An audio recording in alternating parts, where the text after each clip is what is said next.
la montée des extrêmes en France, mais aussi maintenant en Allemagne avec l'AfD, angoisse nos amis allemands. Il y a chez eux une mémoire collective, qui est la mémoire des années 30. Il y a sans doute une culpabilité, ou en tout cas le désir que ne recommencent jamais les atroces dérives qui ont amené au nazisme. Et il y a la conviction qu'il faut tout faire par l'Europe pour que jamais on ne retrouve la menace du nationalisme. Et comme disait Mitterrand, le nationalisme, c'est la guerre. Oui, alors comment Angela Merkel peut contribuer à ce combat contre le Front National aujourd'hui, selon vous? En faisant en sorte que l'Europe soit une Europe forte, ancrée dans ses valeurs. Il ne s'agit pas pour elle, j'imagine, de s'immiscer dans le débat politique français. De venir en appui des forces politiques qui luttent contre le FN, c'est ce qu'elle dit. On verra comment elle le fait, mais je ne crois pas que ce soit tellement ça. Mais c'est surtout faire en sorte de convaincre à nouveau que l'Europe est la réponse et la solution.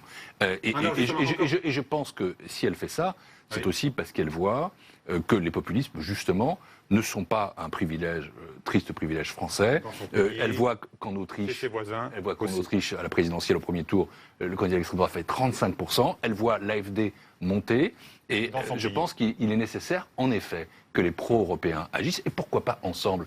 Moi, de ce point de vue-là, je ne suis pas totalement choqué, ou je ne suis pas choqué, parce que je pense qu'il y a des valeurs communes que nous devons défendre, il y a des combats européens ou pan-européens, il y a des partis qui sont des partis européens, et il y a des valeurs qui sont des valeurs européennes. Vous n'êtes pas choqué par un combat européen contre le Front National en France, hein? Un combat européen contre le populisme, dont la forme française et le Front National, oui, et de la même façon que pour ma part, je surveille de près ce qui se passe dans d'autres pays.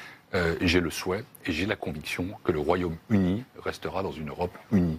Parce que c'est l'intérêt du Royaume-Uni, parce que c'est l'intérêt de l'Europe, parce que toute autre solution serait perdante pour les uns et perdante pour les autres. Et donc, ça ne se produira pas. La deuxième chose, c'est qu'il n'aura pas échappé à Marine Le Pen, comme à tout le monde, que le Royaume-Uni n'était pas la France. Nous sommes un pays fondateur de l'Union européenne. Nous sommes un pays pour lequel la construction européenne a été construite. C'est bien la réconciliation franco-allemande qui est là. Et nous, enfin, nous sommes un pays cœur de la zone euro. Nous avons non seulement en commun l'Union européenne, mais nous avons aussi l'euro. Et les Français, dont je vois vraiment avec inquiétude la montée du sentiment eurosceptique chez eux, les Français savent que l'euro les protège et les défend. Et les Français sont attachés, quand on regarde les paramètres, on le voit, attachés à l'euro. Donc Marine Le Pen se trompe. Les Français ne voteront jamais contre l'Europe. Les Français n'iront jamais pour une sortie de l'euro. Ce que nous devons faire, nous les pro-européens, c'est simplement mieux montrer en quoi il y a des solutions européennes qui sont positives pour les citoyens de ce pays. Je considère que le principe d'une négociation commerciale entre les États-Unis et l'Europe ne doit pas être écarté, car cela peut être d'intérêt commun. Un bon TTIP nous permettrait à l'Europe de s'ouvrir les marchés américains, et soyons conscients que les marchés américains sont aujourd'hui plus fermés que les marchés européens. Donc je ne dis pas fermons la négociation par principe. Bien sûr. Ensuite, je l'ai dit, il faut que ce soit un bon TTIP. Aujourd'hui, nous n'avons pas d'accord. Nous avons des négociations qui ne sont pas si opaques que ça d'ailleurs, et la Commission veille à ce que tous les États membres soient informés au fur et à mesure de la façon dont les choses se passent. Ni les députés européens, ils se plaignent en tous les cas. Il y a un certain nombre de documents qui sont des documents publics, et ma collègue, notamment Cécile Malmström, se rend très souvent devant le Parlement européen. Naturellement, il y a une information qui est faite. Mais aujourd'hui, il faut que cette négociation progresse, et elle n'est pas à un stade qui permette de conclure un accord. Car, cela a été dit et par François Hollande et par Matthias Fekl et par d'autres, nous ne voulons pas d'un accord qui compromettrait nos normes environnementales, qui compromettrait nos normes sanitaires, qui mettrait en cause l'existence de notre agriculture, ou qui ne permettrait pas l'accès au marché public. Voilà un certain nombre de conditions. Donc, sur le principe, nous ne nous opposons pas. La négociation doit être conduite de manière extrêmement serrée et solide en fonction de nos intérêts stratégiques. Est-ce que c'est possible aujourd'hui? Est-ce que les États-Unis ne cherchent pas à imposer leur point de vue? Est-ce qu'ils ne cherchent pas, comme disent les détracteurs, à mettre l'Europe sous tutelle? Moi, j'ai pris un petit peu de recul avec certaines passions nationales, et j'imagine que si j'étais américain et que je voyais le document européen, je me dirais, les Européens, ils ont plein de lignes rouges, ils ne veulent pas nous aider, ils ne nous comprennent pas. C'est le propre d'une négociation. Et donc moi, je ne suis pas très choqué par le fait qu'aujourd'hui, les deux parties ne soient pas vraiment en train de se rencontrer. Mais on risque d'affaiblir l'Europe. Ce que je sais, si vraiment premier point, le principe ne l'écartons pas. Deuxième point, il faut un bon TTIP et il faut beaucoup de conditions. Et troisième point, ces conditions aujourd'hui ne sont pas remplies. La question qui est devant nous, c'est la question du temps. Parce qu'il reste peu de temps pour conclure éventuellement ce TTIP, puisque vous savez que l'administration américaine, celle de Barack Obama, s'achève début novembre. Donc voilà, le compte à rebours est très serré. Et quand le président dit aujourd'hui ce serait non, je suis d'accord, aujourd'hui on n'y est pas. Je vais le dire différemment. Mais il faut en même temps que la négociation se poursuive, que le travail se fasse. En tous les cas, je ne crois pas. Barack Obama, qui est en fin de mandat, vous l'avez rappelé. Mais il faut mener une négociation très serrée, être très conscient de nos intérêts, avec nos propres lignes rouges, très fermes, un bon TTIP ou pas de TTIP. Le cœur de l'Europe, c'est la zone euro. Et il faut que le cœur de la zone euro soit plus fort, batte plus fort. Aujourd'hui, on a construit une Europe qui est une union monétaire. Il nous manque encore l'union économique et l'union politique. C'est la raison pour laquelle, moi, je propose un ministre de l'économie et des finances de la zone euro, qui serait membre de la Commission, responsable devant le Parlement européen, avec un budget pour la zone euro. Vous avez présenté tout à l'heure les prévisions de printemps de la Commission européenne, les prévisions macroéconomiques. Apparemment, à nouveau, la Commission européenne voit la croissance française un petit peu moindre que celle qui est annoncée par le gouvernement. Comment pouvez-vous expliquer cette différence ? D'abord, l'écart est faible. Nous voyons 1,3, le gouvernement français voit 1,5. J'ajoute que nous n'avons pas intégré dans nos chiffres les résultats du premier trimestre, qui sont plutôt un peu meilleurs que ce qu'incorporaient nos propres prévisions. Et s'il y a un bonus, je dirais tant mieux. De toute façon, cette croissance de l'économie française reste légèrement inférieure à la moyenne de la zone euro, qui devrait être de 1,6% pour nous cette année, et de 1,8% l'an prochain. Nous aurions 1,7% pour la France. Donc Marine n'a pas à se vanter. Il ne s'agit pas de se vanter ou de ne pas vanter. C'est un peu ce qu'on entend. Si on pose la question de savoir si ça va mieux, puisque c'est un tube à la mode, je réponds que ça va plutôt mieux. Plutôt mieux. Parce que vous avez d'une part la croissance qui est maintenant repartie, avec une consommation intérieure qui tient bon, avec un investissement qui repart, et on attend sans doute le zeste de confiance supplémentaire. Vous avez des finances publiques dont la situation s'améliore, on y reviendra j'imagine, mais oui, je pense tout à fait jouable, à condition que les finances publiques soient maîtrisées et que les engagements pris soient respectés. Je pense jouable de passer en deça de 3% en 2017. Enfin, troisième chose, permettez que je l'évoque, parce que c'est tout à fait important. Je crois que le chômage devrait reculer en 2016 de 10,4% du PIB à 10,2% du PIB. Et c'est ce que dit la Commission. Et donc, je parle de des prévisions de la Commission. La Commission, aujourd'hui, dans ses prévisions... il y a une amélioration qui ne permettra pas de résoudre tous les problèmes de la société française, notamment sur le chômage. On attend sans doute plus, et il faudra continuer. Mais enfin, quand de bonnes nouvelles arrivent, il ne faut pas, je pense, les négliger. Par ailleurs, nous allons examiner en 2016, le projet de budget pour 2017 de la France, et nous demanderons, vous avez déjà eu avec beaucoup de fermeté, que les engagements qui ont été pris dans le pacte de stabilité soient tenus, c'est-à-dire que ce budget, de manière crédible, montre quel est le chemin qui nous amène en dessous de 3%. Et ce que je dis, ce n'est pas « on va y arriver », je ne suis pas français à ce point, et je ne suis pas schizophrène du tout. Je dis que si il y a des efforts, je dis que si les finances publiques sont sérieuses, je dis que si les dépenses supplémentaires sont équilibrées, et je dis que si les baisses d'impôts éventuelles, car le président de la République n'a pas été affirmatif, sont financées, dans ces conditions-là, oui, passer de 3,2 à en dessous de 3%, c'est jouable. Et quand je m'exprime ainsi, ce n'est pas ma parole personnelle, c'est la parole de la Commission. Et là-dessus, je ne veux pas qu'il y ait une suspicion, je ne suis pas une sorte comme ça de Français transposé à Bruxelles. Je suis le commissaire chargé des affaires économiques et financières, par ailleurs français. Et quand je vous dis que c'est jouable, c'est ce que pour la Commission. Elle ne pense pas que c'est certain, elle ne pense pas que c'est fait, elle pense que c'est jouable si la France est sérieuse. Et nous demanderons à la France Elle est sérieuse aujourd'hui, la France. Quand vous étiez vous-même... Quand je regarde le chemin qui est parcouru... Non, mais là, sur les décisions, là, quand on signe des chèques, là, tous les jours. Encore une fois, ces chèques...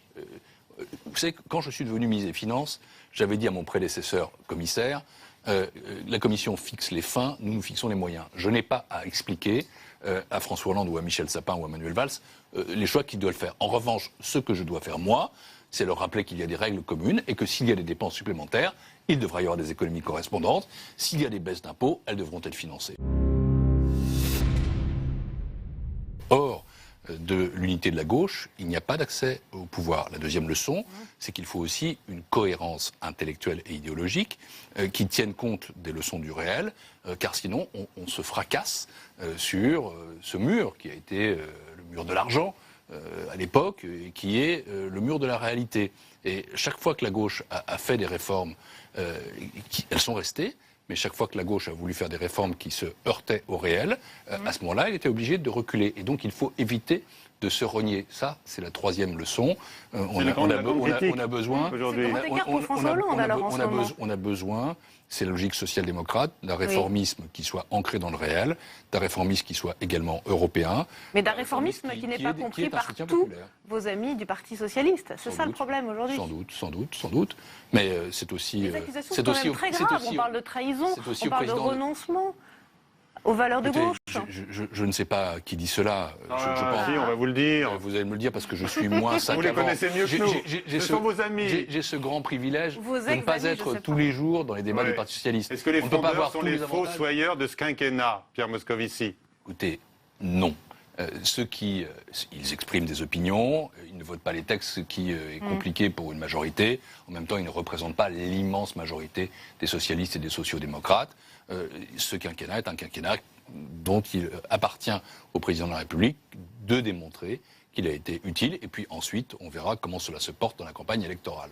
Mais les accusations, son directeur de campagne en 2012, donc vous vous souvenez bien des promesses de campagne de 2012. Il me semble, je m'exprime à titre personnel, que les accusations de trahison ou de renoncement sont sans fondement, et que ce n'est pas une façon, au sein de la gauche, de mener le débat. Non. Et vous ne comprenez pas que certains puissent être heurtés du fait que François Hollande se soit éloigné à ce point, par exemple, du discours du Bourget, on le cite souvent, de proposer parfois des lois finalement qui satisfont plus la droite que la gauche.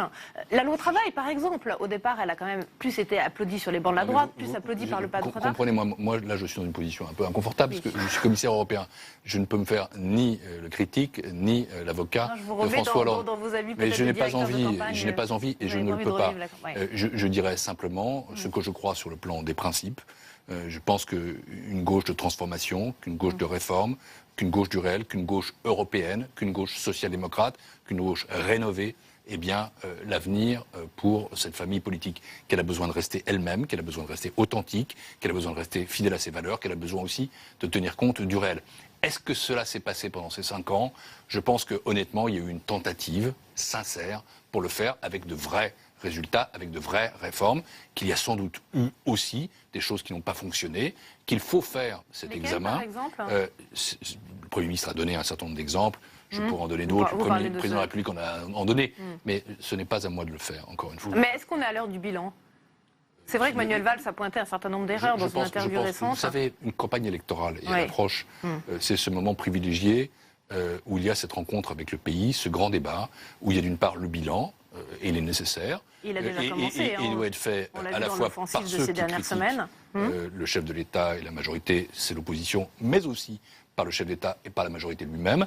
Et je crois comprendre que François Hollande réfléchit aussi lui-même à ce qui a fonctionné et ce qui n'a pas fonctionné. Et puis il y a aussi, et c'est une deuxième dimension qui est essentielle, c'est la dimension du projet. Il va faire son inventaire avant même la fin du quinquennat? Ou à la fin du quinquennat? Je n'ai pas la sensation, quand je rencontre François Hollande, de trouver quelqu'un ni d'abattu, il ne l'est pas.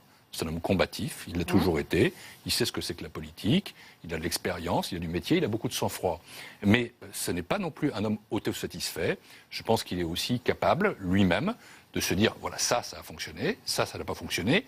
Et s'il était candidat, il sait sans doute que le projet devrait être à la fois le prolongement de ce qui a été fait et aussi sans doute un peu différent.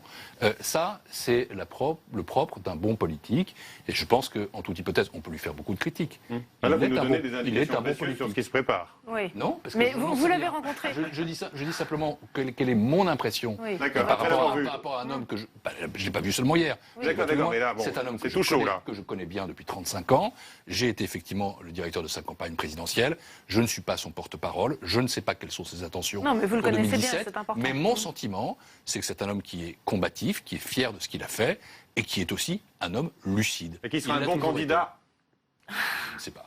Ah, ça, vous ne savez. Alors, en tous les cas, vous dites, on verra comment les choses tournent pendant la campagne électorale. En revanche, je vais vous donner une autre impression, puisque allez-y. Comme ça, on est sous la Ve République. La logique, elle s'est toujours appliquée, et que le président de la République sortant se représente, à la fois pour défendre son bilan et pour porter un nouveau projet. Ça ne marche pas toujours. Mais ils n'ont pas toujours été réélus. Il a beaucoup évolué, notamment à cause du quinquennat. Je pense que la logique, tout de même, c'est aussi de se donner du temps, et que justement, parce qu'il y a le quinquennat, pourquoi a-t-il été fait? On pouvait se dire 2 fois 7 ans, c'est trop. Et d'ailleurs, à part François Mitterrand, personne n'a fait 2 fois 7 ans, et les dernières années de Mitterrand ont été des années compliquées. Et donc on s'est dit, le quinquennat, pourquoi? Parce qu'on peut faire 2 fois 5 ans. C'est en gros le rythme qui existe dans nos démocraties. Donc l'existence du quinquennat va plutôt renforcer l'idée de candidature d'un homme à la présidence de la République, et c'est ce qui s'est toujours passé. Que le président... Encore une fois, je ne fais qu'une observation historique qui me paraît cohérente avec le fonctionnement de nos institutions. La coalition, elle peut être obligée.